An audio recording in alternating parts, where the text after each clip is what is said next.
2 கொரிந்தியரின் புஸ்தகம் 5வது அதிகாரம் 17வது வசனத்தை வாசிப்போம். இப்படி இருக்க ஒருவன் கிறிஸ்துவுக்குள் இருந்தால் புது சிருஷ்டியாய் இருக்கிறான், பழையவைகள் ஒழிந்து போயின, எல்லாம் புதிதாயின. இப்படி இருக்க ஒருவன் கிறிஸ்துவுக்குள் இருந்தால் அவன் புதிய சிருஷ்டியாய் இருக்கிறான், பழையவைகள் எல்லாம் ஒழிந்து போயின, எல்லாம் புதிதாயின. ஆமென். புதிதாயின, புதிதாயின, புது சிருஷ்டி. இன்னைக்கு நம்மளுடைய செய்தியின் தலைப்பு என்னன்னா, புது சிருஷ்டி, புதுப்பிக்கப்படுது, புதியதாகிறது. புதுசுனா எல்லாருக்கும் பிடிக்கும் இல்லையா? புதுப்பித்தல் அப்படின்னு சொன்னா ரெனியூவல், ரெனியூ பண்றது, புதுப்பிக்கிறது. இப்போ ஒரு வீடு இருக்கு, அந்த வீடு ரொம்ப பழசா தெரியுது, உடனே நம்ம என்ன பண்ணுவோம்? ஒரு ஒயிட் வாஷ் பண்ணுவோம். அந்த ரூம்ல, அந்த இடத்துல இன்னும் கொஞ்சம் ஒரு ரூம் போடலாம் அப்படின்னு சொன்னா உடனே நம்ம என்ன பண்ணுவோம்? ஒரு ரெனோவேஷன் பண்ணுவோம். இன்னும் ஒரு ரூம் போட்டு அந்த வீட்டை பெருசாக்கி நம்ம புதுப்பிப்போம். ஆமென். அது நமக்கு இஷ்டம். அல்லேலூயா. அதே மாதிரி ஒரு கார், அந்த கார் கலர் எல்லாம் அசிங்கமா ஃபேட் ஆகி போயிருச்சு அப்படின்னு சொன்னா உடனே என்ன பண்ணுவாங்க? காரை புதுப்பிப்பாங்க. என்ன சொல்லி பண்ணுவாங்க? உடனே ஒரு பெயிண்ட் அடிச்சு அதை புதுப்பிக்கிறாங்க, ரெனியூ பண்றாங்க. அல்லேலூயா. அதே மாதிரி ஒரு பிள்ளைங்க, தேவ பிள்ளைங்க, நம்மள ஆண்டவர் என்ன பண்றாருன்னா புதுப்பிக்கிறார். ஆமென். நம்ம கிறிஸ்துவுக்குள் இருக்கும்போது, கிறிஸ்து நமக்குள் வரும்போது நம்ம வாழ்க்கை புதிதாய் மாறுகிறது. ஆமென். அல்லேலூயா. எல்லாத்துக்கும் புதுப்பித்தல் தேவை. சில நேரங்கள்ல நம்ம லைசன்ஸ் வச்சிருப்போம், அந்த லைசன்ஸையும் ஒரு வயசுக்கு அப்புறம் அதை புதுப்பிங்க அப்படின்னு சொல்லுவாங்க இல்லையா?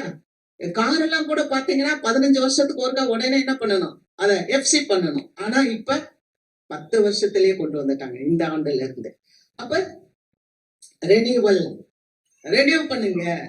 அல்லேலூயா. அப்ப நம்மளும் நம்ம புதுப்பிக்க வேண்டும். ஒருவன் கிறிஸ்துவுக்குள் இருந்தால் அவன் புதிய சிருஷ்டியா இருக்கிறான், பழசெல்லாம் ஒளிந்து போயிடுச்சு, எல்லாம் புதுசாச்சு. புதுசா அந்த வீட்டை அப்படியே பெயிண்ட் அடிச்சோம்னா ரொம்ப அழகாயிரும் இல்லையா? அந்த புதுசு இல்லைன்னா நம்ம மேற்கொண்டு போக முடியாது.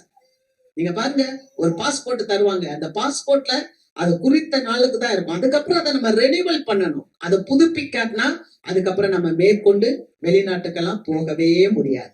அது மாதிரி நம்முடைய வாழ்க்கையில நம்ம ஒரு அடுத்த கட்டத்துக்கு போக வேண்டும் என்றால், ஒரு பெரிய ஆசீர்வாதத்தை நாம் சுதந்திரிக்க வேண்டும் என்றால் நாம் நம்மை புதுப்பிக்க வேண்டும். அல்லேலூயா. கர்த்தருக்கு மகிமை. ஆக இந்த புதுப்பித்தல் அப்படின்னும் போது, ஒரு காலத்துல நம்ம இருட்டுல இருந்தோம், ஆனா ஆண்டவராகிய இயேசு கிறிஸ்துவை நம்ம பார்க்கும் போது நம்முடைய வாழ்க்கை புதுப்பிக்கப்பட்டது. ஆமென். இருளில் இருந்த ஜனங்கள் பெரிய வெளிச்சத்தை கண்டார்கள். காணணும், நம்ம கண்ணால அந்த வெளிச்சத்தை பார்க்க வேண்டும், வெளிச்சத்தை பார்க்க வேண்டும். நீங்க பாத்தீங்கன்னா அங்க ஆண்டவர் சொல்றாரு, யோவான் 8வது அதிகாரம் 12வது வசனத்துல, நான் இந்த உலகத்துக்கு ஒளியாய் இருக்கிறேன். அல்லேலூயா. அப்ப தேவ பிள்ளைகளாக நீங்களும் நானும் அந்த ஒளியை பார்த்திருக்கோம். பார்த்தனாலதான் இன்னைக்கு இந்த தேவ பிரசனத்துக்குள்ள வந்திருக்கிறோம். அல்லேலூயா. இந்த ஒளியை பார்த்த பிறகு ஆண்டவர் சொல்றார், 5வது அதிகாரம் மத்தேயு 5:14, நீங்கள் இந்த உலகத்துக்கு ஒளியாய் இருக்கிறீர்கள், மலையின் மேல் இருக்கிற பட்டணம் மறைந்திருக்கப்பட மாட்டாது. அப்ப இயேசு சொல்றார், நான் இந்த உலகத்துக்கு ஒளியாய் இருக்கிறேன். அந்த ஒளியை பார்த்த உடனே ஆண்டவர் சொல்றார், நீங்கள் இந்த உலகத்துக்கு ஒளியாய் இருக்கிறீர்கள். அல்லேலூயா. அப்ப இந்த ஒளியை நம்ம பார்க்கும் போது ஒவ்வொரு நாளும் ஒளியிலே நம்மளை புதுப்பித்துக் கொள்ள வேண்டும். ஆமென். நம்ம புதுப்பிக்கும் போதுதான் நமக்குள்ள ஒரு நியூ எனர்ஜி, ஒரு புதிய உற்சாகம், ஒரு புதிய வலிமை நமக்கு கிடைக்கும். பாருங்க, சாஸ்திரிகள் கிளம்புனாங்க, கிழக்கிலே ஒரு நட்சத்திரத்தை கண்டு ஒரு பெரிய ராஜா இந்த உலகத்துக்கு பிறந்திருக்கிறாருன்னு சொல்லி அந்த நட்சத்திரத்தை பார்த்து இவங்க அப்படியே பயணப்பட்டு வந்தாங்க. கொஞ்ச நேரத்துல நட்சத்திரத்தை விட்டுட்டாங்க. நட்சத்திரத்தை விட்ட உடனே இவங்க நேரம் எங்க போயிட்டாங்கன்னா, அந்த ஏரோதனுடைய அரண்மனைக்குள்ள போயிட்டாங்க. ஏரோதனுடைய அரண்மனைக்குள்ள போய் சொல்றாங்க, யூதருக்கு ராஜாவாய் பிறந்திருக்கிறவர் எங்கே? அவரை நாங்கள் பணிந்து கொள்ள வந்தோம் அப்படின்னும் போது அந்த ஏரோது கலங்குறான். கலக்கம். என்னது, ஒரு ராஜா பிறந்திருக்கிறாரா? நான் தானே ராஜா, என்னைதான ஜனங்கள் வணங்க வேண்டும்? கலங்குறான். அதற்கு பிறகு அங்க நீங்க பாத்தீங்கன்னா அந்த பிள்ளையை கொல்லுவதற்கு சதியெல்லாம் பண்ணுறாங்க. ஆனாலும் இந்த சாஸ்திரிகள் திரும்ப வெளியே வர்றாங்க. வெளியே வரும்போது அந்த நட்சத்திரத்தை கண்டு ஆனந்த சந்தோஷம் அடைந்தார்கள். அல்லேலூயா. நட்சத்திரம் வழிகாட்டுற அந்த பிரசன்னத்தை நம்ம விட்டுறவே கூடாது. ஒவ்வொரு நாளும் அந்த வெளிச்சத்தை பார்த்து பார்த்து நம்மளை புதுப்பித்துக் கொண்டே இருக்க வேண்டும். எப்படி நம்மளுடைய சரீரத்துல இருக்க செல்கள் ஒவ்வொரு நாளும் டெட் செல் போயிடும், புதிய செல்கள் உருவாகும். அது மாதிரி தேவனுடைய பிரசன்னத்தை பார்க்கும்போது பழைய எல்லாம் ஒளிந்து போயிடும், எல்லாம் புதிதாகும். அல்லேலூயா. அந்த நட்சத்திரத்தை பார்த்தபோது ஆனந்த சத்தம் அடைந்தார்கள், சந்தோஷப்பட்டார்கள். அதுக்கப்புறம் அந்த நட்சத்திரம் இயேசுவானவர் பிறந்த அந்த வீடு வரைக்கும் போய் அவர்களுக்கு வழிகாட்டி நின்றது. அல்லேலூயா. தேவ பிள்ளைங்க ஒரு நாளும் நம்ம அந்த ஒளியை விட்டுறவே கூடாது. அல்லேலூயா. அந்த ஒளியில நம்ம ஒவ்வொரு நாளும் புதுப்பித்துக் கொண்டே இருக்க வேண்டும். அந்த ஒளிதான் நமக்கு ஜீவன். நீங்க பாருங்க, சில பிளான்ட் எல்லாம் இருக்கும், செடிகள். அந்த செடிகள் எல்லாம் சொல்லுவாங்க அதெல்லாம் இன்டோர் பிளான்ட், நீங்க வீட்டுக்குள்ள வைங்க. என்னதான் வீட்டுக்குள்ள வச்சாலும் நம்ம கொஞ்ச நேரமாவது எடுத்து அதை வெளியே வைக்கணும். அல்லேலூயா. வெளியில வைக்கணும். ஏன்னா அந்த வெளிச்சத்துல இருந்து வர்ற அந்த ஒளியில தான் அந்த பிளான்ட்டுக்கு பச்சையம் கிடைக்கிறது. பச்சை பசேர்னு இருக்குது இல்லையா, அது சூரிய ஒளியினால் கிடைக்கிறது. அது மாதிரி இயேசு கிறிஸ்துவினுடைய ஒளியில நம்ம இருக்கும்போது நம்முடைய வாழ்க்கை செழிக்கும், பசுமையாக இருக்கும். அல்லேலூயா. அதுக்குதான் ஆண்டவர் நம்மளை எப்போதும் தேவ சமூகத்துல வருத்தப்பட்டு பாரம் சுமக்கிறியா, நீ வா என்கிட்ட, நான் உனக்கு இளைப்பாறுதல் தருவேன். ஆமென். அல்லேலூயா. இளைப்பாறுதல் தருகிறவர் நம்முடைய தேவன். இந்த ஒளியை நம்ம விட்டுறவே கூடாது. யூதா சொல்றாரு, யூதா சொல்லும் போது சொல்றாரு, ஏனோக்கு 360 வருஷம் ஆண்டவரோடு பேசிக்கிட்டே இருந்தார். 365 வருஷம் அவர் ஆண்டவரோடு ஐக்கியப்பட்டு அப்படியே பேசி பேசி பேசி பேசி என்ன ஆனாருன்னா பரலோகத்துக்கிட்ட வர்றார். பரலோகத்துக்கிட்ட வரும்போது பாக்குறாரு நிறைய நட்சத்திரங்கள், நிறைய நட்சத்திரங்கள் மார்க்கம் தப்பி அலைந்து கொண்டு இருக்குது. அதுல என்ன இல்லைன்னா வெளிச்சம் இல்லை. தேவ பிள்ளைகளுடைய வாழ்க்கையில வெளிச்சம் இருக்க வேண்டும். ஆமென். அல்லேலூயா.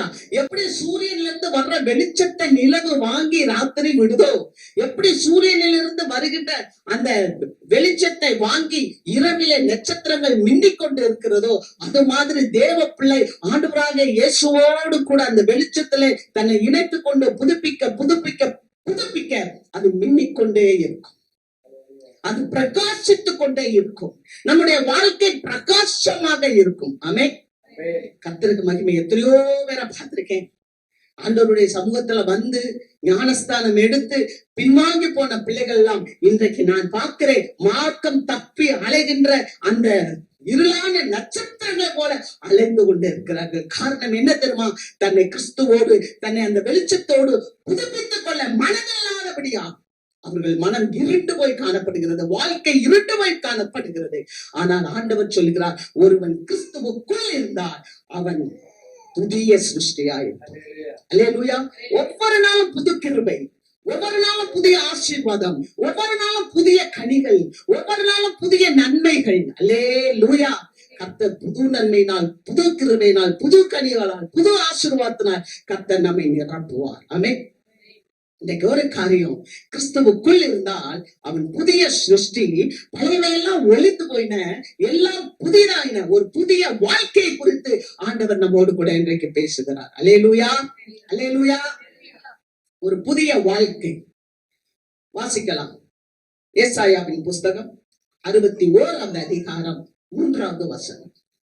சீயோனிலே உயரப்பட்டவர்களை கீழ்ப்படுத்தவும், அவர்களுக்கு சாம்பலுக்கு பதிலாக சிங்காரத்தையும், துயரத்துக்கு பதிலாக ஆனந்த தைலத்தையும், ஒடுங்கின ஆவிக்கு பதிலாக துதியின் உடையையும் கொடுக்கவும் அவர் என்னை அனுப்பினார்.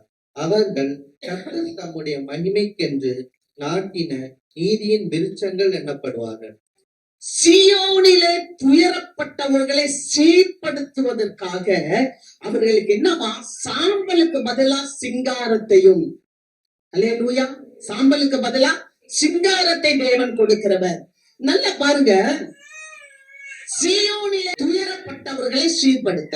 அல்லேலூயா. சீயோன் என்பது தேவனுடைய பிரசன்னம் நிறைந்த இடம். சியோன் என்பது தேவனுடைய ஆலயத்தை குறிக்கும். சியோன் என்பது அங்கே சியோன் மலையின் மேல அந்த தேவாலயம் கட்டப்பட்டது, எருசலேம் தேவாலயம் கட்டப்பட்டது. அல்லேலூயா. அப்ப தேவனுடைய பிள்ளைகளுக்கு உபத்திரவம் இருக்காதா? தேவனுடைய பிள்ளைகளுக்கு பாடுகள் இருக்காதா? தேவனுடைய பிள்ளைகளுக்கு தேவைகள் இருக்காதா? எல்லாமே இருக்கும். தேவனுடைய பிள்ளைகளுக்கு தேவைகள் இருக்கும், தேவனுடைய பிள்ளைகளுக்கு பாடுகள் இருக்கும், தேவனுடைய பிள்ளைகளுக்கு உபத்திரவம் இருக்கும், எல்லாம் இருக்கும். ஆனால் வேதம் சொல்லுகிறது, ஆண்டவர் சொல்லுகிறார், நான் உங்கள் சாம்பலுக்கு பதிலாக உங்களை நான் சிங்காரமாக்குவேன். The ashes become beauty. அல்லேலூயா. சாம்பல் எதுக்காவது உதவுமா? சாம்பலை வச்சு ஏதாவது பண்ண முடியுமா? அல்லோ, எல்லாம் முட்டிட்டு போனது என் வாழ்க்கையில, எல்லாம் தீர்ந்து போச்சு, வெறும் சாம்பலாகத்தான் இருக்கிறேன். ஆனால் நம்முடைய வாழ்க்கையில இயேசு வருவார் என்றால் அந்த சாம்பலை இயேசுவானவர் அழகாக புதுப்பிக்க முடியும். அல்லேலூயா. அந்த சாம்பலை தேவன் அழகாக புதுப்பிக்க முடியும். நம்ம வேதத்துல வாசிக்கலாம். அப்போஸ்தலர் நடபடிகள் 3வது அதிகாரம் 2வது வசனம். அப்பொழுது தன் தாயின் வயிற்றில் இருந்து தப்பானியாய் பிறந்த ஒரு மனுஷனை சுமந்து கொண்டு வந்தார்கள். தேவாலயத்திலே பிரவேசிக்கிறவர்களிடத்தில் பிச்சை கேட்கும்படி நாடோறும் அவனை அலங்கார வாசல் எண்ணப்பட்ட தேவாலய வாசல் அண்டையிலே வைப்பார்கள். இந்த வசனத்துல வாசிக்கிறோம், அலங்கார வாசல். அது அழகா இருக்கு. அலங்கார வாசல் என்றால் அழகான ஒரு வாயில். அந்த வாயில்ல தன் தாயின் கற்பத்துல இருந்தே பிறந்த ஒரு மனுஷன், பிறவி சப்பானி. யோசித்து பாருங்க, பிறவியிலேயே அவன் சப்பானி, ஊனம். அவனால் நடக்க முடியாது. அவனை 4 பேர் தூக்கி கொண்டு வந்துதான் அந்த அலங்கார வாசல்ல உட்கார வைக்கணும். அவனுடைய வேலையே என்ன அப்படின்னு சொன்னா, அவனுடைய வேலை பிச்சை எடுப்பது. பிச்சை எடுத்து சேர்த்தாதான் வயிற்று சாப்பாட முடியும். அப்ப ஏதோ ஒரு வேலை தேவை. அவன் வேலை செய்கிறான், அவன் சூழ்நிலை சாதகமாக இல்லை, அவனுடைய வாழ்க்கை இருண்டு போய் காணப்படுகிறது. அந்த மனிதனுடைய வயதை குறித்து சொல்லும் போது அங்கே 40 வயது என்று சொல்லப்பட்டிருக்கிறது. நல்லா பாருங்க, 40 வருஷம் உடவன், 40 வருஷம் ஒரு இருளான வாழ்க்கை, 40 வருஷம் அவரால் ஒன்றுமே செய்ய முடியாது. இதை விட ஒரு கடினமான சூழ்நிலை இருக்க முடியுமா? அல்லேலூயா. இதை விட ஒரு கடினமான சூழ்நிலை இருக்க முடியுமா? இன்னைக்கு எத்தனையோ பேர் இப்படி இருக்கிறாங்க, கடினமான சூழ்நிலைகள்ல. எனக்கு உதவி செய்ய யாரும் இல்லை, என்னை பார்க்கிறதுக்கு யாரும் இல்லை. ஒண்ணு தெரிஞ்சுக்கணும், ஆண்டவர் சொல்ற, சாலமன் ஞானி சொல்றார், தூரத்துல இருக்கிற சகோதரனை காட்டிலும் பக்கத்துல இருக்கிற அயலானே வாசி. நமக்கு ஒரு காரியம் வந்துருச்சு அப்படின்னு சொன்னா, தூரத்துல இருந்து ஒருத்தவங்க வர்றதை காட்டிலும் பக்கத்துல இருக்கவங்க வந்து நம்மள விசாரிக்கணும். அல்லேலூயா.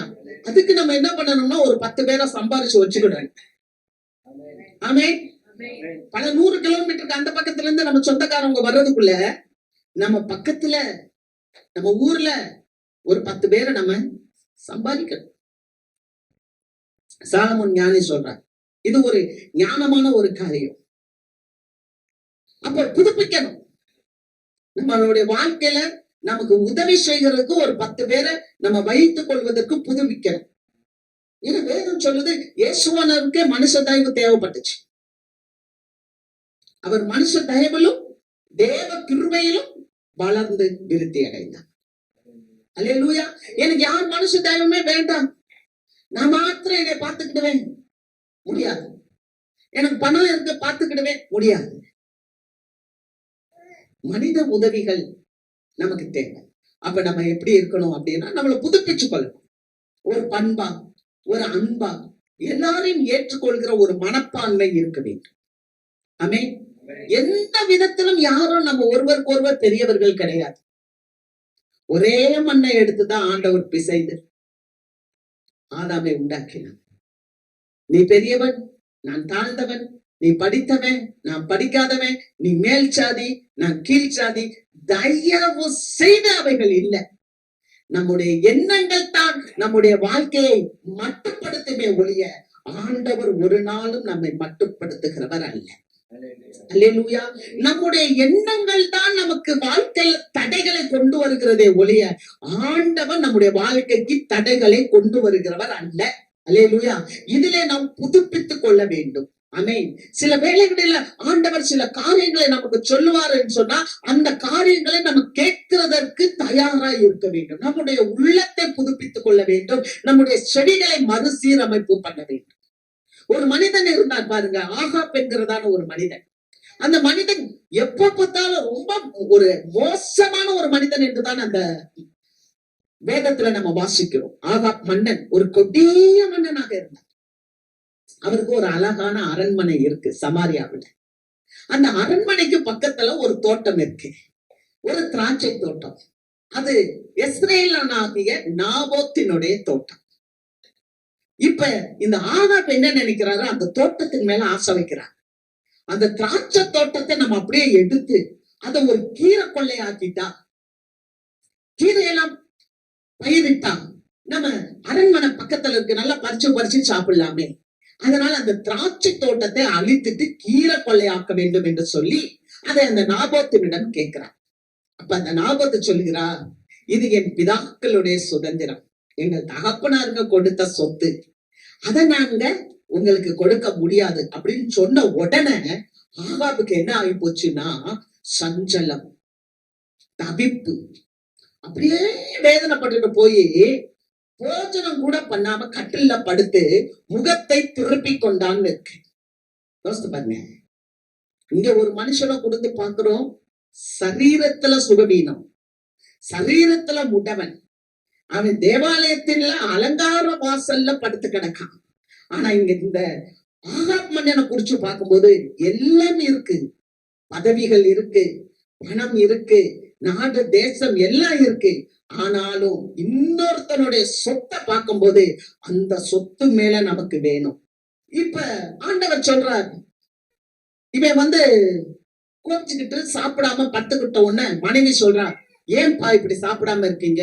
இல்ல அந்த கீரை கொள்ளைய ஆக்கணும்னு சொல்லி அந்த தோட்டத்தை நாபோத்திட்ட கேட்டேன், திராட்சை தோட்டத்தை, அவன் எனக்கு தரமாட்டேன்னு சொல்லிட்டான். உடனே அந்த மனைவி சொல்றா, நீங்க கவலைப்படாதீங்க, அதை நான் உங்களுக்கு வாங்கித்தாங்க. வாங்கி கொடுத்தாங்க. ஆனா அங்க முடிவு என்னன்னா அந்த சந்ததியே தேசத்துல இல்ல. ஹல்லேலூயா. அநியாயமா ஒரு காரியத்தை வாங்க முடியாது. அப்ப பாருங்க, ஆண்டவர் எலியாட்ட சொல்லி ஒரு தீர்க்கதரிசி அனுப்புறார். வாசிக்கலாம். 1 ராஜாக்கள் 21வது அதிகாரம் 20வது வசனம். அப்பொழுது ஆகாப் எலியாவை நோக்கி, என் பகைஞனே, என்னை கண்டுபிடித்தாயா என்றான். அப்பொழுது ஆகாப் எலியாவை நோக்கி, என் பகைஞனே, என் பகைஞனே, நீ என்னை கண்டுபிடித்தாயா என்றான். அதற்கு அவன், கண்டுபிடித்தேன். கர்த்தரின் பார்வைக்கு பொல்லாப்பானதை செய்ய நீ உன்னை விற்று போட்டாய். கர்த்தரின் பார்வைக்கு பொல்லாப்பானதை செய்ய நீ உன்னை விற்று போட்டாய். சில நேரங்களில ஆண்டவர் தீர்க்கதரிசி மூலமாக பேசுவார். தீர்க்கதரிசியின் மூலமாக இந்த ஆகாப்பின் இடத்துல போய் பேசும்போது தீர்க்கதரிசியை பார்த்து ஆகாப் கேட்கிறார், என் பகைஞனே, நீ என்னை கண்டுபிடித்தாயா? ஆண்டவர் காமிச்சார்ப்பா. ஒரு தீர்க்கதரிசிட்ட ஆண்டவர் பேசுவார். ஒரு மனுஷன் என்ன செய்கிறான், பள்ளி அறையில செய்யறத கூட ஆண்டவர் தீர்க்கதரிசியிடம் பேசுவார். அல்லேலூயா. ஒரு தீர்க்கதரிசி போய் சொல்லும் போது தீர்க்கதரிசிக்கு எதிர்த்து நிற்க கூடாது. இந்த வேதத்துல அநேக தீர்க்கதரிசிகளுக்கு எதிர்த்து நின்றார்கள், தேவனுடைய பிள்ளைகளுக்கு எதிர்த்து நின்றார்கள். அவர்கள் எல்லாம் யார் என்று பார்த்தால் அவர்கள் எல்லாம் துன்மார்க்கர்கள் என்று சொல்லப்பட்டிருக்கிறது. அல்லேலூயா. இந்த வேதத்துல பதிவு செய்யப்பட்டிருக்கு, தேவனுக்கு எதிர்த்து நிற்கிறவர்கள் அவர்கள் துன்மார்க்கர்கள். ஆண்டவருக்கு எதிர்த்து நிற்கிற அமலேக்கியரை குறித்து பார்க்கிறோம், ஆமானை குறித்து பார்க்கிறோம். 50 முழத்துல ஒரு பெரிய சிலுவையை செஞ்சான், ஒரு பெரிய சிலுவையை செஞ்சான். ஆனா அந்த சிலுவையே அவனுக்கு பயன்பட்டது. அல்லேலூயா. தங்களை புதுப்பித்துக் கொள்ளாதவர்கள், தங்களை புதுப்பித்துக் கொள்ளாதவர்கள், கர்த்தருடைய வெளிச்சத்திலே வராதவர்கள், சீயோனிலே துயரப்பட்டவர்களை தேவன் சீர்படுத்த விரும்புகிறார். அல்லேலூயா. நம்மளை சீர்படுத்துவா, சில தீர்க்கதரிசிகளை அனுப்புவா, நம்ம செவி கொடுக்க வேண்டும். ஆமென். நம்ம கர்த்தருடைய பிள்ளைகளுக்கு எதிராகவே நிற்கிறது. கர்த்தருடைய பிள்ளைகளுடைய திராட்சை தோட்டம், அந்த தோட்டத்துக்கு எதிராக இருந்தா சந்ததியே இல்லாமல் போய்விடுது. ஆனா இன்னொரு மனுஷன் இருந்தா, அவரையே நான் சொல்லிதான் ஆகணும். தாவீது தன்னுடைய வாழ்க்கையில தெரியாமல் ஒரு தவறை செய்து விட்டார். அதே நாத்தான் தீர்க்கதரிசி போய் சொல்லுகிறார். ஒரு ஊரில 2 மனிதர்கள் இருந்தார்கள். ஒருவன் ஐஸ்வர்யவான், இன்னொருத்தன் தரித்திரன். ஐஸ்வர்யவானுக்கு நிறைய ஆடுகள் மாடுகள் எல்லாம் இருக்கு. தரித்திரனுக்கு ஒரே ஒரு ஆடு. அது அந்த வீட்டுக்குள்ள சுத்தி வந்துச்சு, அது அந்த பாத்திரத்துல சாப்பிட்டுச்சு, அது அவனோட உட்கார்ந்து கொஞ்சம் கொலாவிட்டு இருந்துச்சு. ஒரு நாள் அந்த ஐஸ்வர்யவான் வீட்டுக்கு ஒரு வழிப்போக்கன் வந்தான். அந்த வழிப்போக்கன் தான் இச்சை. அந்த ஐஸ்வர்யவான் யாரு? அவர்தான் தாவீது. அதை குறிச்சு நாத்தான் மேல் பேசுகிறார், தீர்க்கதரிசி பேசுகிறார். ஒரு நாள் ஒரு வழிப்போக்கன் வந்தான். அவனிடத்தில் ஏராளமான ஆடுகள் இருக்கு, மாடுகள் இருக்கு. ஆனா அதை அவன் அடிக்கவில்லை. மாறாக ஒரே ஒரு ஆடு இருந்துச்சு, ஒரு தரித்திரன்ட்ட. அந்த ஆட்டை அடித்து அவன் அந்த வழிப்போக்கனுக்கு விருந்து கொடுத்தான் என்று சொன்னான். தாவீது ரொம்ப நல்ல மனுஷன். இதை கேட்ட உடனே, ராஜ்யத்துல இப்படியா? யார் அந்த மனிதன்? அவனுக்கு நாலத்தனையாய் கொடுக்க வேண்டும் தீர்ப்பு. நான் தான் சொன்னாரு, நீதான் அந்த மனிதன். அல்லேலூயா. நீதான் அந்த மனிதன் என்று சொன்னாங்க. அப்படியே நாத்தானுடைய வார்த்தையை கேட்ட உடனே அந்த மிகப்பெரிய தாவீது அரசன் சரணடைந்தார். அல்லேலூயா. ஏன்னா உரியாவை கொன்று போட்டு உரியாவின் மனைவியாகிய பத்சேபாள் இடத்தில் அவர் பாவம் செய்த போது, அதை வந்து நாத்தான் தீர்க்கதரிசி உரைத்த போது, நாத்தான் தீர்க்கதரிசனுடைய வார்த்தைக்கு செவி சாய்த்து அப்படியே மண்டியிட்டார், மனம் திரும்பினார், தன்னை புதுப்பித்துக் கொண்டார். அல்லேலூயா. ஒருவன் கிறிஸ்துவுக்குள் இருந்தால் அவன் புதிய சிருஷ்டி, பழையவை எல்லாம் ஒளிந்து போயின, எல்லாம் புதிதாயின. அல்லேலூயா. வாசிக்கிறோம் 2 சாமுவேல் புஸ்தகம் 12வது அதிகாரம் 13வது வசனம். அப்பொழுது தாவீது நாத்தானிடத்தில், நான் கர்த்தருக்கு விரோதமாய் பாவம் செய்தேன் என்றான். நாத்தான் தாவீதை நோக்கி, நீ சாகாதபடிக்கு கர்த்தர் உன் பாவம் நீங்க செய்தார். நாத்தான் சொல்றாரு தாவீதை நோக்கி, நீ சாகாதபடிக்கு கர்த்தர் உன் பாவத்தை நீக்கி உன்னை காத்தார். அல்லேலூயா. சில நேரங்களில தேவ பிள்ளைகளுடைய வாழ்க்கையில் தவறுகள் தெரியாமல் நேரும் என்றால் ஆண்டவர் என்ன பண்ணுவதோ உணர்த்துவார். உணர்த்தும் போது நம்ம ஆண்டவர் சமூகத்துல மண்டியிட வேண்டும். ஆமென். நம்ம உணர்த்தும் போது நம்ம ஆண்டவர் சமூகத்துல ஒப்பு கொடுக்கணும். அதனாலதான் உடனே இந்த தாவீது என்ன பண்ணா தெரியுமா? பெரிய அரசன் தான். ஆனால் அந்த நாத்தான் மூலமாக சொல்லப்பட்டது உடனே ஆண்டவருக்குள் தன்னை புதுப்பித்துக் கொண்டார். புதுப்பித்து என்ன பண்ணார் தெரியுமா? அங்கே சங்கீத புஸ்தகம் நல்ல கவனிங்க. ஆண்டவர் நம்மோடு பேசுறாரு. இதெல்லாம் நமக்கு தேவை. அதனாலதான் ஆண்டவர் பேசுறார். நல்ல கவனிங்க. அப்ப நீங்க வெற்றி எடுப்பீங்க உங்க வாழ்க்கையில. ஆமென். நீங்க கவனிங்க. 51வது சங்கீதம் 10வது வசனம் வாசிப்போம். 10, 11, 12 3 வசனங்களை நம்ம வாசிப்போம். தேவனே, சுத்த இருதயத்தை என்னிலே சிருஷ்டியும், நிலைவரமான ஆவியை என் உள்ளத்திலே புதுப்பியும். உமது சமூகத்தை விட்டு என்னை தள்ளாமலும், உமது பரிசுத்த ஆவியை என்னிடத்தில் இருந்து எடுத்துக் கொள்ளாமலும் இரும். உமது இரட்சணியத்தின் சந்தோஷத்தை திரும்பவும் எனக்கு தந்து, உற்சாகமான ஆவி என்னை தாங்கும்படி செய்யும். ஒரு விசை தவறுல விழுந்த உடனே தாவீது தன்னை புதுப்பித்துக் கொள்கிறார். கர்த்தாவே சமூகத்துல வந்து விழுகிறார். உம்முடைய ஆவி என்னை தாங்கணும், உம்முடைய உற்சாகமான ஆவி என்னை தாங்கணும். அல்லேலூயா. என்னுடைய பாவத்தை எல்லாம் மன்னிச்சு போடுங்க. எனக்கு உங்க சமூகத்தை விட்டு என்னை தள்ளிடாதீங்க. உங்க ஆவியை என்கிட்ட இருந்து எடுத்துக் கொள்ளாமல் இருங்க. உங்க ரட்சிப்பின் சந்தோஷத்தை திரும்ப எனக்கு கொடுங்க சுவாமி. அந்த பாவத்தினால் நான் செத்து போயிடக்கூடாது. அந்த பாவத்தினால் என் சந்தோஷத்தை இழந்து விடக்கூடாது. அந்த பாவத்தினால் என்னுடைய சமாதானத்தை இழந்து விடக்கூடாது. ஆகவே நான் என்னை புதுப்பித்துக் கொள்கிறேன். அல்லேலூயா. தேவ சமூகத்துல வந்து அவர் தன்னை புதுப்பித்துக் கொண்டார். திரும்பவும் எனக்கு அந்த சந்தோஷத்தை தாங்க. என்ன சொல்லுகிறது தெரியுமா? வசனம் வாசிக்கிறோம். அப்போஸ்தலர் நடபடிகள் 13வது அதிகாரம் 22வது வசனம். பின்பு அவர் அவனை தள்ளி தாவீதை அவர்களுக்கு ராஜாவாக ஏற்படுத்தி ஈசாயின் குமாரனாகிய தாவீதை என் இருதயத்துக்கு ஏற்றவனாக கண்டேன், எனக்கு சித்தமானவைகளை எல்லாம் அவன் செய்வான் என்று அவனை குறித்து சாட்சியம் கொடுத்தார். அல்லேலூயா. அங்க சொல்ல, அவனை தள்ளி, யார தள்ளி? சவுலை தள்ளி, சவுல் ராஜாவை தள்ளி. யோசித்து பாருங்க, தாவீது ஆண்டவர் சமூகத்துல பாவம் செஞ்சார். ஆனா தேவ சமூகத்துல விழுந்து அவர் வந்து தன்னை மன்னிக்கும்படி, பாவத்தை கழுவும், சுத்திகரியும், எனக்கு சந்தோஷத்தை தாங்க அப்படின்னு கேட்கும் போது சவுலை தள்ளி தேவன் தாவீதை ராஜாவாக ஏற்படுத்தி என் இருதயத்துக்கு ஏற்றவனாக கண்டேன், எனக்கு சித்தமானதெல்லாம் அவன் செய்வான் என்று அவனை குறித்து சாட்சி கொடுத்தார். அல்லேலூயா. இந்த தாவீது தன்னை புதுப்பித்துக் கொண்டதுனால ஆவியானவர் தாவீதை குறித்து சாட்சி கொடுக்கிறார். பழைய ஏற்பாட்டுல படிக்கிற இந்த காரியம் புதிய ஏற்பாட்டுல வரலாற்று நூலில இடம்பெயர்கிறது. அல்லேலூயா. அருமையான தேவ பிள்ளைகளே, நம்ம கிறிஸ்துவுக்குள் இருக்கும்போது நம்முடைய பழைய வாழ்க்கைகள், பழைய காரியங்கள் எல்லாம் நம்மளை விட்டு அகன்று போகிறது. கோபப்படக்கூடாது, எரிச்சல் படக்கூடாது. ஆமென். அல்லேலூயா. நீங்க பயப்படக்கூடாது, பயப்படக்கூடாது. கர்த்தர் என் பட்சத்தில் இருக்கிறார், எனக்கு எதிராய் நிற்பவன் யார்? அநேக துன்மார்க்க காரியங்களை பார்க்கும்போது they are all wicked people. எல்லாம் wicked. அவங்க வாழ்க்கையில எல்லாமே துன்மார்க்கம். பாருங்க, நிறைய காரியங்கள் சொல்லலாம். தெளிலால் என்ற ஒரு பெண்ணை குறித்து சொல்லப்பட்டிருக்கு. அருமையான உயிரை வேட்டையாடினவள் விபச்சாரத்துல. சிம்சோனோடு அன்பு செலுத்துறேன் பொய்யான ஒரு அன்பை கொடுத்து சிம்சோன் ஒரு பெரிய நியாயாதிபதியா இருந்தவன். கடைசியில என்னாச்சு தெரியுமா? கண்ணு பிடுக்கப்பட்டு அந்த ஜனங்களுக்கெல்லாம் வேடிக்கை காட்டும்படி அவன் மாவாட்ட வச்சிட்டான். ஒரு பெரிய நியாயாதிபதி, 40 வருஷம் இஸ்ரவேல நியாயம் தீர்த்தவன். ஒரு நொடி பொழில்கள ஒரு மனுஷியோட மடியில போய் விழுந்தான். விபச்சாரம். இவங்கெல்லாம் யார் என்று சொல்லும் போது இவர்களை குறித்து வேதம் துன்மார்க்கர் என்று சொல்லப்படுகிறது.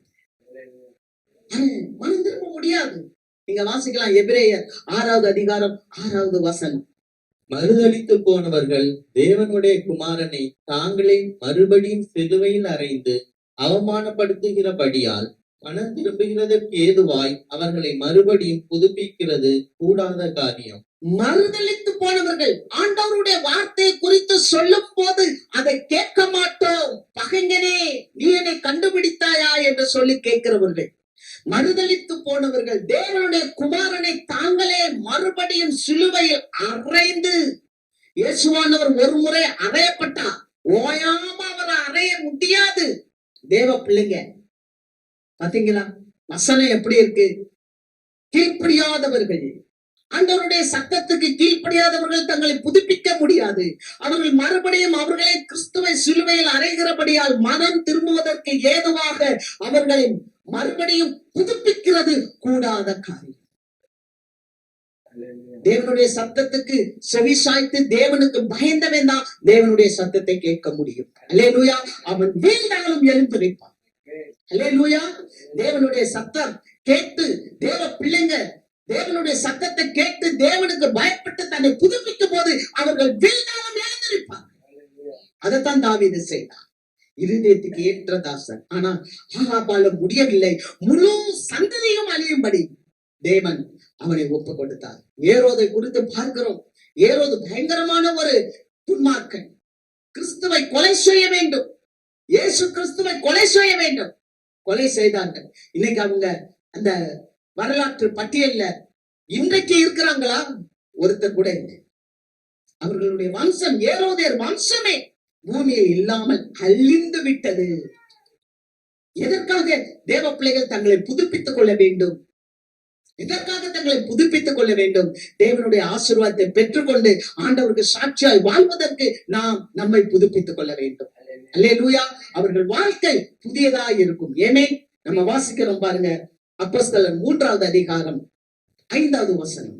அவன் அவர்களிடத்தில் ஏதாயிலும் கிடைக்கும் என்று எண்ணி அவர்களை நோக்கி பார்த்தான். நல்ல கவனிங்க. 40 வருஷம் அலங்கார வாசல்ல உட்கார்ந்து இருக்கான், பிச்சை எடுத்து கொண்டு இருக்கிறான். யாராவது தூக்கிட்டு தான் போகணும் அந்த மனுஷனை. யாருக்குமே இல்ல, அவனா தன்னால் இயங்க முடியாது, தன்னால் இயங்க முடியாது. நீங்க பல விசுவாசிகள் சொல்லலாம், என்னால் இயங்க முடியவில்லை, ஏதோ ஒரு காரியத்தை செய்கிறேன். இந்த மனிதன் எப்படி ஏதோ ஒரு காரியத்தை, இந்த கோயிலுக்கு வர்றவங்க போறவங்க ஏதாவது உதவி செய்வாங்களா தன்னுடைய வயிற்றை சாப்பாட்டுக்கு? அது போல நம்ம ஏதோ ஒரு வேலை செய்யறோம், ஒரு காரியத்தை செய்யறோம் அப்படின்னு சொல்லி இருக்கலாம். ஆனால் பேதுருவும் அந்த யோவானும் தேவாலயத்துக்கு போகும்போது அவன் எல்லார்ட்டையும் கேட்கிற மாதிரி கேட்டான், எல்லார்ட்டையும் கேட்கிற மாதிரி கேட்டான். அப்ப பேதுருவும் யோவானும் சொன்னாங்க, அவனை உற்று பார்த்து என்னை நோக்கி பார். அல்லேலூயா. தேவ பிள்ளையே, நம்முடைய வாழ்க்கையில ஏதாவது ஒரு இடத்துல ஏதோ ஒரு வேலை செய்றேன், ஏதோ என் வயிற்றை கழுவுறேன், ஆனா எனக்கு ஒரு சந்தோஷம் இல்ல, எனக்கு ஒரு சமாதானம் இல்ல, எனக்கு ஒரு தனிமையை உணர்றேன், எனக்கு ஒரு பாடுகள் இருக்குது அப்படின்னு சொல்லி நீங்க உணர்வீர்கள் என்றால், இந்த கால வேளையில ஆண்டவர் சொல்லுகிறார், உங்கள் தேவாதி தேவனை நோக்கி பாருங்கள். அவரை நோக்கி பார்த்த முகங்கள் பிரகாசம் அடைந்தன. அல்லேலூயா, அல்லேலூயா. அவரை நோக்கி பார்த்த முகங்கள் பிரகாசம் அடைந்தன. கர்த்தர் சொன்னான், அவன் உற்று பார்த்தான், நோக்கி பார்த்தான். இன்னைக்கு என்ன தெரியுமா பிரச்சனை? அநேகருக்கு ஆண்டவரை நோக்கி பார்க்கிறதுலதான் பிரச்சனை. ஏதாவது ஒரு கண்ணாடியை போட்டுக்கிறோம், பச்சை கலர்ல போட்டா பச்சையா தான் தெரியும், சிவப்பு கலர்ல போட்டா சிவப்பா தான் தெரியும். ஆனா ஆண்டவருடைய வார்த்தை பச்சையாவோ சிவப்பாவோ மாறாது, ஒரே ஒரு வார்த்தை தான், அது சீர்படுத்துகிற வார்த்தை. அல்லேலூயா. அவன் நோக்கி பார்த்தான், பார்த்து விட்டு ஏதாகிலும் கிடைக்குமா என்று அவன் பார்க்கிறான். ஏதாகிலும். அருமையான தேவ மக்களே, நம்முடைய தேவன் ஏதாகிலும் ஒன்றை கொடுக்கிறவர் அல்ல, நமக்கு என்ன தேவையோ அதை கொடுக்கிறவர். அல்லேலூயா, அல்லேலூயா. உன் நினைவுகள் என் நினைவுகள் அல்ல, உன் வழிகள் என் வழிகள் அல்ல. பூமிக்கு வானம் எவ்வளவு உயரமா இருக்கிறதோ அப்படி கர்த்தர் உங்கள் வாழ்க்கையை மேன்மைப்படுத்த விரும்புகிறார், உங்களை உயர்த்த விரும்புகிறார், உங்களை காண்டாமிருகத்துக்கு ஒத்த உயரமாய் ஆசீர்வதிக்க விரும்புகிறார். அல்லேலூயா. காண்டாமிருகத்துக்கு ஒத்த பலனை கொடுக்க அவர் விரும்புகிறார். நீங்க கேட்கிறது சின்னதா இருக்கலாம், ஏதாகிலும் ஏதாகிலும் கிடைக்குமா? ஆண்டவருடைய சமூகத்துல வரும்போது நீங்க ராஜதீக கூட்டம் என்பதை மறந்து போக கூடாது. அல்லேலூயா. நம்ம யார் தெரியுமா? நம்ம அழைக்கப்பட்டவர்கள். அந்த காலத்திலிருந்து ஆச்சரியமான ஒளிக்கு அழைத்தவருடைய புண்ணியங்களை அறிவிக்கும்படி உங்களை தேவன் ராஜாக்களாக, ஆசாரியர்களாக, லேவியராக, பரிசுத்த ஜனமாக தேவன் நம்மை தெரிந்து கொண்டார். ஆமென். நீங்க நினைக்கலாம், எங்களுக்கெல்லாம் அபிஷேகம் கிடையாது, எங்களுக்கெல்லாம் இந்த ஊழியத்துல பங்கு கிடையாது, சொல்லவே முடியாது. எகிப்துல இருந்து இஸ்ரவேல் மக்களை கொண்டு வந்த உடனே ஆண்டவர் சொன்ன முதல் காரியம் யாத்திராகமம் 19:5, நீங்கள் எனக்கு பரிசுத்த ஜாதி, ஆசாரிய கூட்டம். அல்லேலூயா. பயன்பட வேண்டும், பயன்பட வேண்டும். எப்ப பயன்படுவோம்? ஒரு எல்லையை விட்டு தாண்டணும், மறுரூபமாக்கப்படணும், ஒரு பெரிய ஆசீர்வாதத்தை சுதந்திரிக்கணும். அப்படின்னா கர்த்தர் நம்மளை புதுப்பிக்கிறார். அல்லேலூயா. புதுப்பிக்கிறார். நீங்க அதை யோசிக்கவே வேண்டாம். ஐயோ, என் வீடு பாலடைஞ்சு போச்சு, பாலடைஞ்ச வீட்டை தான் புதுப்பிக்க முடியும். ஐயோ, என் கார் கலர் மாறி போச்சு, மாறினதான் நான் கலர் அடிக்க முடியும். ஐயோ, என்னோட பாஸ்போர்ட் முடிஞ்சு போச்சு, முடிஞ்சதான் ரெனிவல் பண்ண முடியும். இந்த நேரம், இந்த சூழ்நிலை நீங்க எப்படி இருந்தாலும் அதை ஆண்டவர் புதுப்பிக்க போதுமானவராய் இருக்கிறார். ஏதாகிலும் கிடைக்குமா என்று நோக்கி பார்த்தான். ஏதாகிலும் ஒன்றை கொடுக்கிறவர் அல்ல நம் தேவன், சிறந்ததை கொடுக்கிறவர் நம்முடைய தேவன். சாம்பலுக்கு பதிலாக சிங்காரத்தை கொடுக்கிறவர் நம்முடைய தேவன். அல்லேலூயா. உன்னை ஆனந்த களிப்புல நிரப்புகிறவர் நம்முடைய தேவன். ஆமென். அல்லேலூயா. ஆனந்த தைலம், ஆனந்த தைலத்தினால் அபிஷேகம் பண்ணுகிறவர். மார்க் 9வது அதிகாரத்துல ஒரு சூழ்நிலையை பார்க்கிறோம். ஒரு மனிதனுடைய மகன் சந்தனரோகி நோயினால அவதிப்பட்டு கொண்டு இருக்கும் போது அந்த மகனை கூட்டிக் கொண்டு அந்த மனிதன் வருகிறான். கவனிங்க, சீஷர்கள் இருக்கிறாங்க. என் மகனை குணப்படுத்தும் ஆண்டவரே சொல்றாங்க சீஷர்கள் இடத்துல. ஆனா சீஷர்களால் குணப்படுத்த முடியவில்லை. இயேசுவானவர் மேல இருந்து கீழே இறங்கி வர்றாரு, மலையில இருந்து. என்ன ஒரே கூட்டமாக இருக்கிறது. அந்த மனுஷன் சொன்னா, ஐயா, என் பையன் இந்த நோயினால் அவதிப்பட்டு கொண்டு இருக்கிறான், இவனை குணமாக்கும்படி நான் உம்முடைய சீஷர்களிடத்தில் வேண்டிக் கொண்டேன், அவர்களால் முடியவில்லை என்று சொல்லும் போது ஆண்டவர் கேட்டார், நான் அவனை குணமாக்க முடியும் என்று நீ விசுவாசிக்கிறாயா? அருமையான மக்களே, நமக்கெல்லாம் ஏன் தெரியுமா விசுவாசிகள்? தேவனை விசுவாசிக்க, ஆண்டவரை நம்ப வேண்டும். அல்லேலூயா. அந்த அந்த சூழ்நிலையை குறித்து பார்க்கிறோம். 9வது அதிகாரம் மார்க் 9:17. அப்பொழுது ஜனக்கூட்டத்தில் ஒருவன் அவரை நோக்கி, போதகரே, ஊமையான ஒரு ஆவி பிடித்த என் மகனை உம்மிடத்தில் கொண்டு வந்தேன். அவனுக்கு என்ன ஆவி இருந்துச்சு? ஊமையான ஆவி. இந்த ஆண்டவர் எனக்கு சொல்கிறார், ஒரு மனுஷனுக்குள்ள ஊமையான ஆவி உள்ள வந்துட்டானா தேவனை துதிக்க முடியாது, தேவனை பாட முடியாது, தேவனை ஆராதிக்க முடியாது, தேவனிடத்தில் பேச முடியாது, விண்ணப்பம் செய்ய முடியாது, ஜெபம் செய்ய முடியாது. காரணம் என்னன்னா அவனுக்குள்ள ஊமையான ஆவி இருக்குது. பிரியமான மக்களே, அந்த ஊமையான ஆவி போகணும்னா அவன் இயேசுவின் இடத்துல வர வேண்டும். அல்லேலூயா. சீஷர்களால் குணப்படுத்த முடியவில்லை, இயேசுவின் இடத்துல கொண்டு வந்தாங்க. இயேசு கேட்டார், விசுவாசிக்கிறியாப்பா? அந்த தகப்பன் தன்னுடைய பையனுக்கு எப்படியாவது சுகம் கிடைக்க வேண்டும், எப்படியாவது நான் சுகத்தை வாங்கிவிட வேண்டும். இயேசு கேட்டாங்க, இந்த ஆவி எவ்வளவு நாளா இருக்கு? அது அவனுக்கு சிறு பிராயத்துல இருந்தே இருக்கு, சிறு பிராயத்துல இருந்தே இருக்கு. பல்லை கடிக்கிறான், நொரத்தல்றான், சோர்ந்து போகிறான். தேவனுடைய வார்த்தை. சிலர் பார்த்தா பல்ல கடிப்பாங்க, கோபம், எரிச்சல், பல்ல கடிப்பு. காரணம் என்ன தெரியுமா? அது ஆவி. ஆண்டவரை நோக்கி ஜெபிக்க முடியல, ஆண்டவரை நோக்கி துதிக்க முடியல, ஆண்டவரை நோக்கி பாட முடியல. ஊமையான ஆவி பல்ல கடிக்கிறது. வீட்டுல நுரை தள்ளுதல், சோர்ந்து போற ஆவி, சோர்ந்து போதல், துக்கம். சிலருக்கு சர்ச்சில் என்ன நடக்குதே தெரியாது, தூக்கம் தான். வரணும், 2 மணி நேரம் அப்படியே கண்ணை மூடணும், அதுக்கப்புறம் எந்திரிச்சு போயிடணும். உற்றப்பா, நோக்கிப்பா. ஆண்டவர் உங்களை சுகப்படுத்த விரும்புகிறார், கர்த்தர் உங்களை குணமாக்க விரும்புகிறார், கர்த்தர் உங்களை சீர்படுத்த விரும்புகிறார். எவ்வளவு நாள்? சிறு பிராயத்துல இருந்து. இயேசு கேட்டார், நீ விசுவாசிக்கிறாயா? தகப்பன் உறுதியா வந்தான், எப்படியாவது பையனுக்கு இந்த வியாதி, இந்த ஆவி போயிடணும். இயேசுட்ட வந்தான், ஆண்டவரே, என்னுடைய அவிசுவாசம் நீங்க எனக்கு வேண்டதல் செய்யுங்க. அல்லேலூயா. என்னுடைய அவிசுவாசம் நீங்க போக எனக்கு வேண்டுதல் செய்யுங்கப்பா. சில நேரங்கள்ல நம்முடைய அவிசுவாசங்களினால் நமக்கு அற்புதங்கள் நடக்க மாட்டேங்குது. நம்ம பிள்ளைகளுடைய வாழ்க்கையில ஏன் அற்புதம் நடக்கல? பெற்றோருக்கு விசுவாசம் இல்லை. ஒருவேளை இன்னைக்கு ஆண்டவர் உங்களோடு பேசிக்கொண்டு இருக்கிறார். நீங்க அவிசுவாசத்தில் இருப்பீர்கள் என்றால் ஆண்டவரிடத்துல விசுவாசத்தை கேளுங்கள், அதன் நிமித்தமாக உங்களுடைய பிள்ளைகளுடைய வாழ்க்கையில வெளிச்சம் உதிக்கும். அவன் அவிசுவாசம் நீங்க போங்க சொல்லி கண்ணீரோடு அவன் எனக்கு உதவி செய்யும், கண்ணீரோடு செலுத்த. உடனடியாக ஆண்டவர் அந்த ஆவியை நோக்கி பேசினார். அந்த ஆவி அவனை விட்டு போயிடுச்சு. அந்த குழந்தை சுகமானான். கர்த்தர் அவனை எழுப்பி தகப்பனிடத்திலே கொடுத்து அனுப்பினார். அல்லேலூயா. ஏதாகிலும் ஒன்றை செய்கிறவர் அல்ல, தேவையானதை செய்கிறவர் நம்முடைய ஆண்டவர். அல்லேலூயா. ஏதாகிலும் ஒன்றை செய்கிறவர் அல்ல, தேவையானதை செய்கிறவர் நம்முடைய ஆண்டவர். வாசிக்கலாம் 2 கொரிந்தியர் புஸ்தகம் 3வது அதிகாரம் 5வது வசனம். எங்களால் ஏதாகிலும் ஆகும் என்பது போல ஒன்றை யோசிக்கிறதற்கு நாங்கள் எங்களாலே தகுதியானவர்கள் அல்ல, எங்களுடைய தகுதி தேவனால் உண்டாயிருக்கிறது. அல்லேலூயா.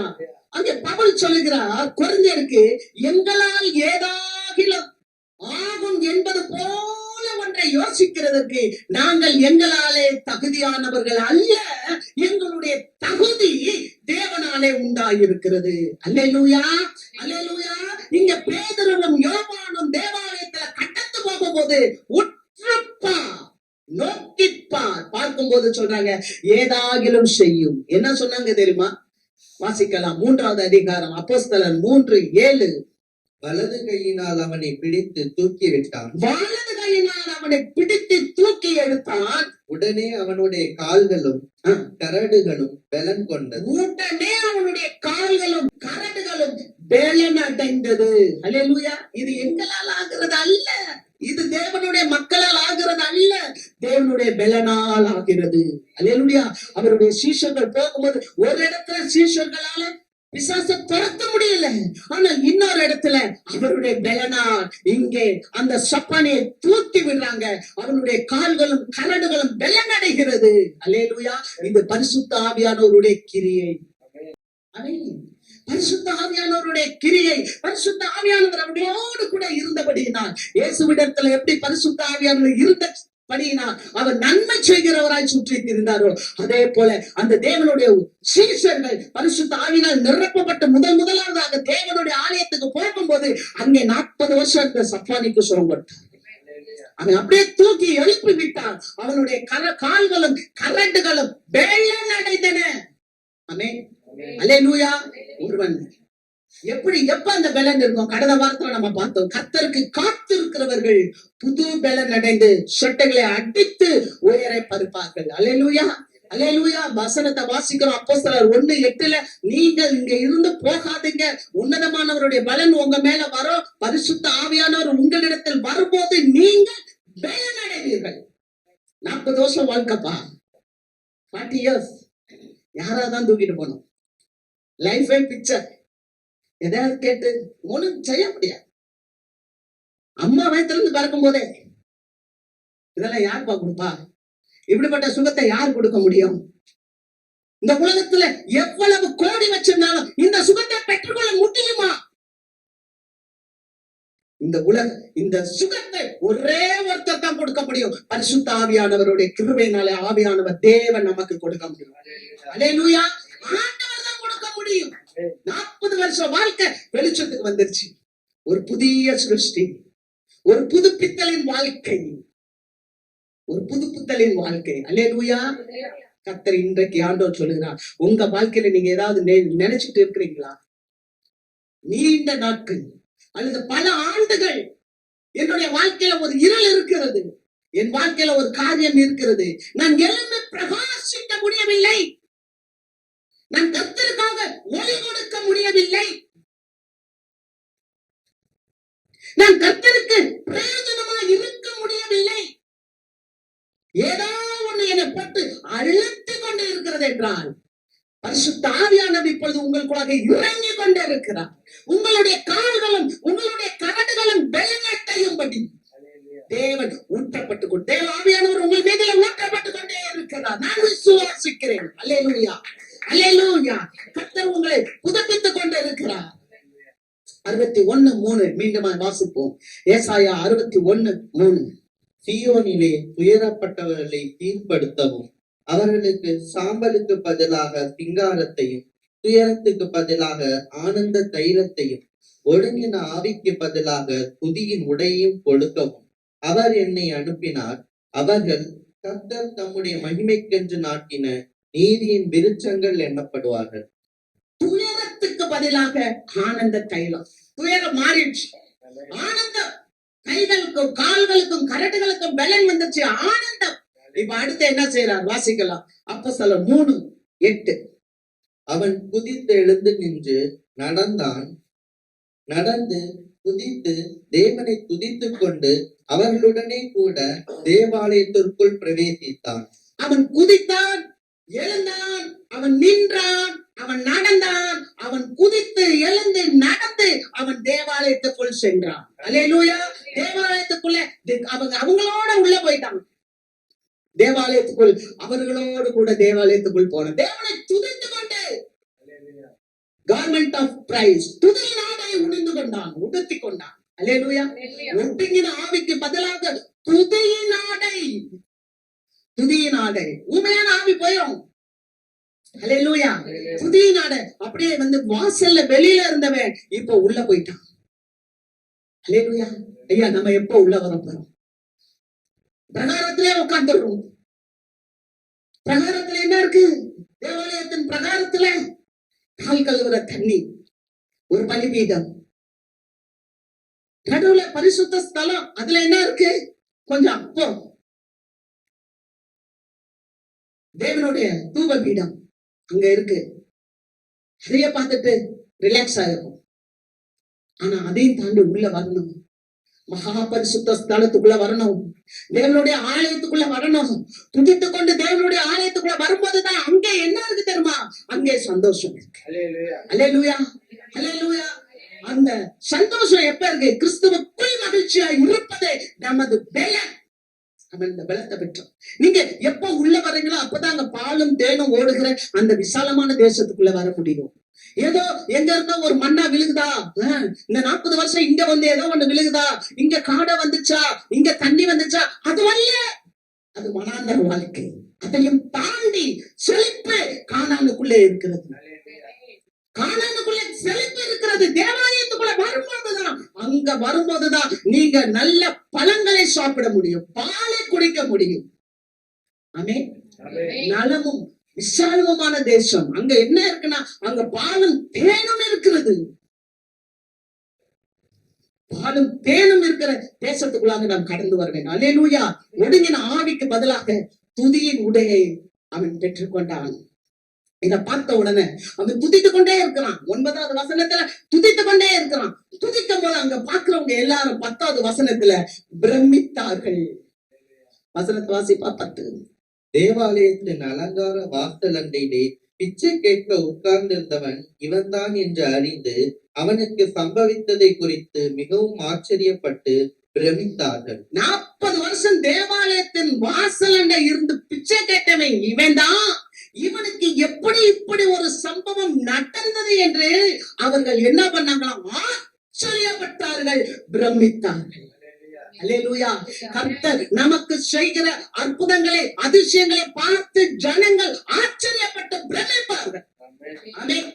அல்லேலூயா, அல்லேலூயா. நல்ல உற்சாகமா ஆமென். கர்த்தர் நமக்கு அந்த காரியத்தை செய்வார். பிரமிப்பார்கள், பிரமித்தாங்க. நம்ம வாழ்க்கையில அந்த பிரமிப்பை நாம் பெற்றுக்கொள்ள வேண்டும். 12 வயசு ஒரு சிறு பெண் செத்து போயிட்டாங்க. எல்லாரும் என்ன செஞ்சாங்க? பொண்ணு செத்து போச்சு, இயேசு கிட்ட சொல்லாத, அவரை வருத்தப்படுத்தாத, அப்படித்தான் சொல்லுவாங்க. நீ இயேசு கிட்ட சொல்லாத, இயேசு கிட்ட சொல்லாத, நீ அவரை வருத்தப்படுத்தாத, அப்படிதான் சொல்லுவாங்க. ஏன்னா அந்த பொண்ணு செத்தே போயிட்டான். ஆனா ஆண்டவர் சொல்லாத, பயப்படாத, விசுவாசம் உள்ளவனாயிரு. அந்த குழந்தை மறிக்கல, அது உயிரோட தூங்கிட்டு இருக்கு. பரியாசம் பண்ணுறாங்க, நகைத்தார்கள். சிரிக்கத்தான் செய்யும். உலகம் உங்களை பார்த்தா சிரிக்கத்தான் செய்யும். ஏன்னா சிலுவை பற்றிய உபதேசம் கெட்டு போறவங்களுக்கு பைத்தியமா இருக்கு. ரட்சிக்கப்படுகிற நமக்கும் அது தேவ பலனா. அல்லேலூயா, அல்லேலூயா.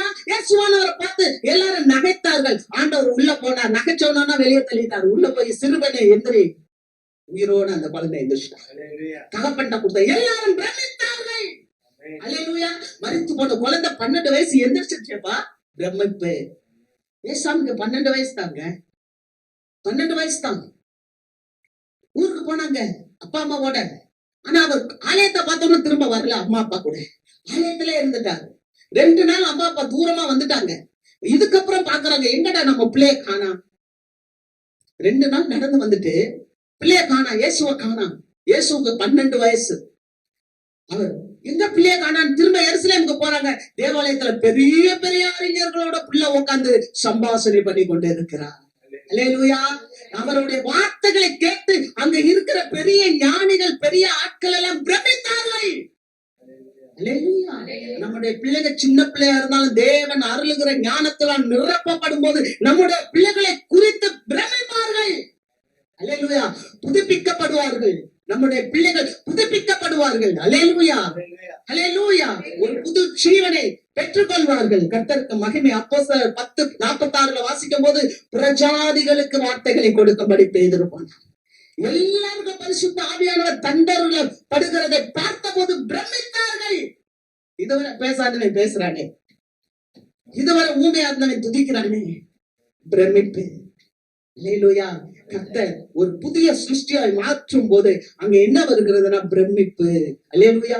எல்லாரும் நினைச்சாங்க ஒரு வீட்டுல ஜெபம் நடக்குது, விசுவாசத்தோட ஜெபிக்கிறாங்க, நம்மள மாதிரி. பேதருக்காக. பேதருக்கு நாளைக்கு தூக்கு ஜெயில இருக்காரு. நம்ம ஜெபிக்கிற மாதிரியே ஜெபிச்சிருக்காங்க. இப்ப பேதர் வந்து கதவை தட்டுறாரு. யாருக்குமே விசுவாசம் இல்ல, ஆனா விசுவாசிங்க. பேதர் வரணும் தான் ஜெபிச்சிருப்பாங்க. பேதர் வந்து கதவை தட்டாரு, ஒண்ணும் வந்து கதவை திறக்கல. எப்படி? ஆனா ஜெபம் மட்டும் ஸ்பீடா போகுது. ஜெபம் கிரியையில ஒண்ணுமே இல்லை. விசுவாசம் வாழலாம்ல இருக்கு எங்களுக்கு, கிரியை பார்த்தா ஒண்ணும் இல்லை. பேதர் வந்து தட்டிக்கிட்டே இருக்கிறாரு. அது குட்டி குழந்தை கேட்கிறா, பேதர் சத்தம். பேதர் எங்கடி வர போறாரு? பேதர் சிறைச்சாலையில இருக்கிறார். இல்ல, பேதரின் சத்தம். அல்லேலூயா. சிறு பெண்ணை போல நீங்க ஏத்துக்கொள்ளுங்க. அல்லேலூயா. கிறிஸ்துவ எப்படி ஏத்துக்கொள்ள தெரியுமா? சின்ன பிள்ளை போல நம்ம ஏத்துக்கொள்ளணும். அதான் புதுப்பிக்கப்படுதல். ஆமென். இந்த நியூ செல்ஸ் வரும்போது தான் டெட் செல்ஸ் எல்லாம் போயிடும். சிறு பிள்ளை போல உடனே அவன் சொன்னா, சின்ன பிள்ளை பேதர் வந்திருக்கிறார். பேதர் மாமா தான் அங்க நிக்கிறா. போய் கதவை திறந்தாங்க, பேதர் நிக்கிறார். பிரமித்தார்கள். அல்லேலூயா. அருமையான தேவ பிள்ளைகளே, கர்த்தர் உங்களை பிரமிக்கப்பட வைப்பார். ஆமென். அல்லேலூயா. உங்களுடைய வாழ்க்கையில உங்களை பார்க்கிறவர்கள் பிரமிப்பார்கள். ஏன் தெரியுமா? ஒருவன் கிறிஸ்துவுக்குள் இருந்தால் அவன் புதிய சிருஷ்டியா இருக்கிறான். பழையவைகள் எல்லாம் ஒழிந்து போயின, எல்லாம் புதிதாய்